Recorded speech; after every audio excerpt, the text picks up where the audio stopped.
This country made me a promise when I was born. It made the same promise to everyone in this room and across this country. I was born to a 16-year-old single mom who put me up for adoption to 2 school teachers, and they taught me about this promise. The promise was that anyone from anywhere could do anything, that hard work would earn a powerful paycheck. They would buy you good food and a decent home in a safe neighborhood. It's that promise that brought my wife's family here as refugees from Venezuela. 6 people in a 2-bedroom basement, working-class Montreal apartment. Her dad up at the crack of dawn to hop on the back of a pickup truck and go out into the middle of a farm field and pick fruit so that he could pay the rent. Today, her brothers are a soldier, a carpenter. Her sister is a nurse. Her father has a business with his wife, and they have all succeeded. The promise was kept. It was that promise that got me into politics in the first place, and I was very proud to be part of a government that not only kept the promise but expanded it. With the lowest inflation in almost half a century, incomes after tax and inflation that went up 10%, we cut the GST, we balanced the budget. We did it all while increasing health care transfers faster than any government since that transfer.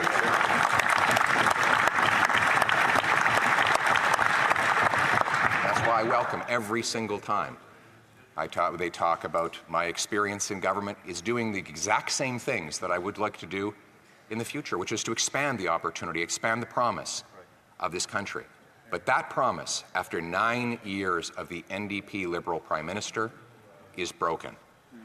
Everything costs more, with 2 million people lined up at food banks because they cannot afford food. This is a record-smashing number. 1 in 10 Torontonians now eat at a food bank every single month. Housing costs have doubled, so that 2/3 of young people believe they will never be able to afford a home. That has never happened in Canadian history. And we see it most tragically in our streets, where there are now 1,800 homeless encampments across Canada, across Ontario. 35 in Halifax. Quaint, beautiful, once prosperous Halifax has 35 homeless encampments. The Prime Minister admits in his own press releases 1 in 4 kids are not getting enough food.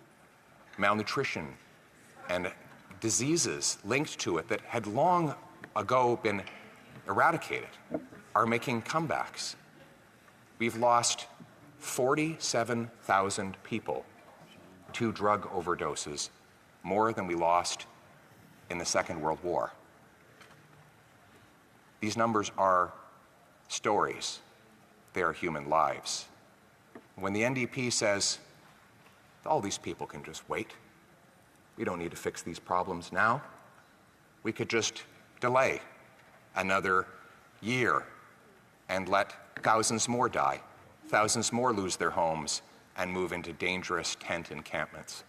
Thousands more become addicted to government-funded drugs or be killed by a rampant career criminal released once again for the 76th time to unleash chaos in our streets. They say wait to those Canadians who are suffering the pain of a brutal economy, the worst economy since the Great Depression. The per capita GDP, that's income per person, is down more than at any time since the Great Depression. In fact, our economy per capita is smaller today than it was 10 years ago. Our income per person has dropped more than any other G7 country since 2019, the year before the pandemic, while the American economy has grown 19%, right next door.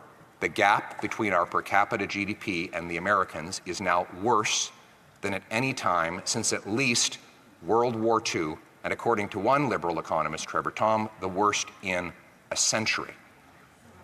We've gone from winning the war of capitalism with the Americans, the tug of war, where they were investing 30 to 100 billion more per year in our economy than we were investing in theirs in the first 14 years of this century, to in the last 9 years, 450 billion more Canadian money invested in the States than the reverse. Wow. Canadian dollars. building pipelines, mines, business centers, shopping centers, and businesses that pay American paychecks. I love America, but I don't want to bring jobs to Americans. I want to bring home those jobs and the Canadian promise to this country.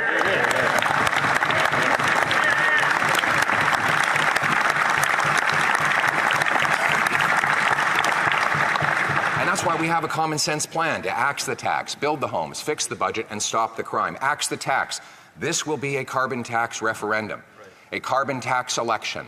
And I know that the media has worked hard to try and avoid me saying the words carbon tax, as we saw in the extremely dishonest and fraudulent report from Bell Media-controlled CTV, who's a company that is whose bonds have been downgraded to near junk status as its overpaid CEO empties the books to pay his wealthy friends an unacceptably and unrealistically high dividend. But the reason why he and his other cronies of that company are going after me is because he knows that I'm standing up for the people against the crony capitalists and insiders like him. The carbon tax election. Here's the existential choice. Do we go to a 61 cent a litre carbon tax, making us among the highest taxed fuel in all of the world? A tax that will grind our economy to a halt, that will force our truckers to leave to the U.S. where there is no carbon tax. Nobody left to bring goods to our grocery store, parts to our factories, jobs to our people. It will be a nuclear winter if this happens. That's why common sense conservatives will axe the tax. We will bring home jobs, paychecks, businesses, and opportunity with abundant, affordable energy. We will fight climate change and protect our economy with technology, not taxes, by approving large-scale green projects that generate nuclear, hydroelectric, carbon capture and storage, and other sources of affordable, clean Canadian energy will once again get approved when we repeal the anti-development law C-69, all of which will generate the revenues so that we can fix the budget.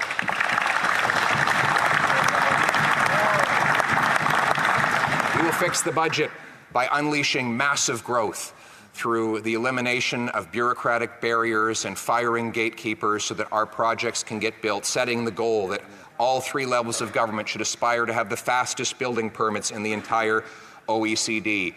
After 9 years of tax increases on entrepreneurs and calling businesses tax cheats, we will pass a bring it home tax cut to lower the burden on work, savings, and investment so that we bring home powerful paychecks and production to this country, lower, fairer, simpler taxes. We will cap government spending with a dollar-for-dollar law that requires we find $1 of savings for every new dollar of spending.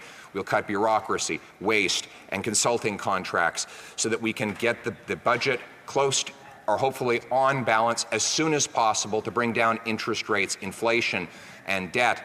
And finally, we will unleash the construction of homes by incentivizing municipalities to grant faster permits, free up land, and speed up and to cut development taxes so that we can build in safe neighborhoods with jail, not bail, for repeat violent offenders, to bring home the promise of Canada of a powerful paycheck that earns affordable food, gas, and homes in safe neighborhoods where anyone from anywhere can do anything.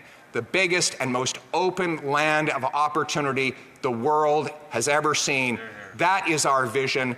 That is our purpose. Now, let's bring it home.